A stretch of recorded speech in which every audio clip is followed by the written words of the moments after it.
દાખલા નંબર 10 ની અંદર આપણને આપેલું છે કે નીચેની આકૃતિમાં માગેલ ખૂણાની જોડના નામ જણાવો, એટલે કે ખૂણાની જોડના નામ જણાવવાના છે. બરાબર, તો આપણને આકૃતિ આપેલી છે. બરાબર, તો અભિકોણ જે ગુરુકોણ, અભિકોણની જોડ કઈ રીતના હોય?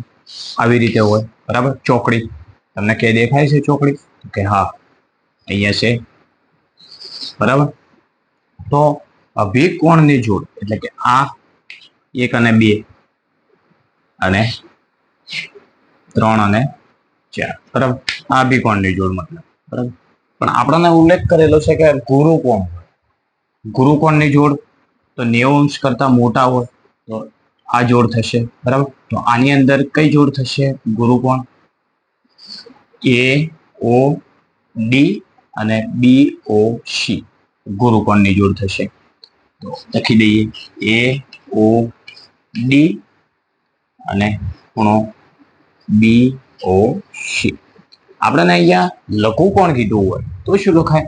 તો કે AOB અને DOC.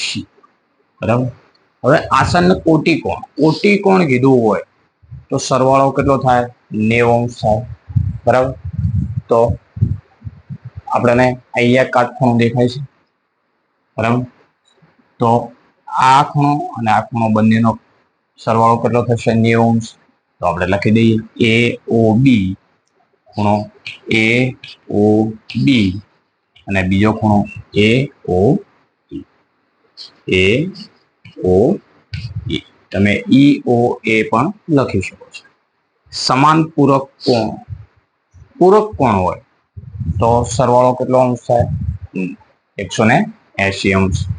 તો સમાન પૂરક કોણ, સમાન પૂરક કોણ તો બંને સમાન હોવા જોઈએ. તો આ લંબ છે. બરાબર, બીડીને લંબ OE છે. બરાબર, લંબ હોય તો કાટખૂણો રચે. તો આપણને આની અંદર કીધું છે કે સમાન પૂરક કોણ તો BOE અને EOD 90 થશે. તો 90 + 90 180 થાય. તો સમાન પૂરક કોણ થઈ જાય. તો લખી દઈએ કે BOE અને બીજી જોડ છે EOD. હવે આની અંદર જોઈએ તો કે અસમાન પૂરક કોણ સમાન ન હોય. બરાબર, અસમાન પૂરક કોણ, પૂરક કોણ હોવા જોઈએ. બરાબર, એટલે કે સરવાળો 180 અંશ થવો જોઈએ.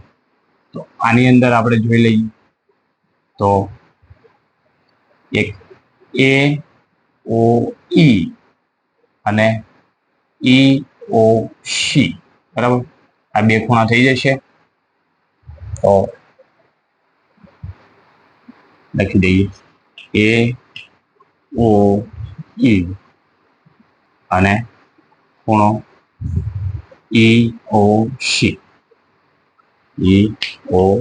બીજો લખાશે? તો કે હા લખાય.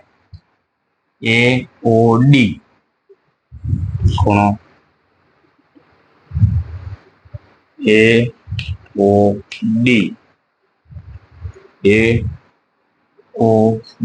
અને DOC.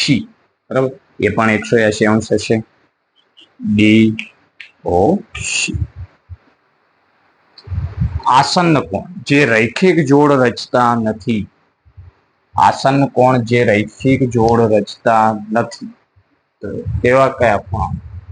તો લખીએ આસન્ન કોણ એટલે બિંદુ એક કહ્યું. બરાબર, તો AOB રૈખિક જોડની જરૂર નથી, એટલે કે સરવાળો 180 થાય એવું જરૂરી નથી.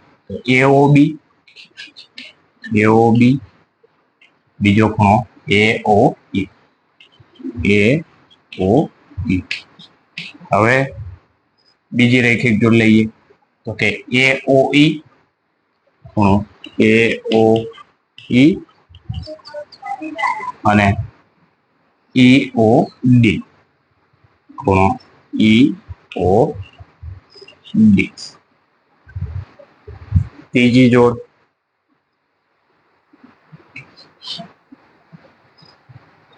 તો EOD અને DOC, ખૂણો DOC, બરાબર.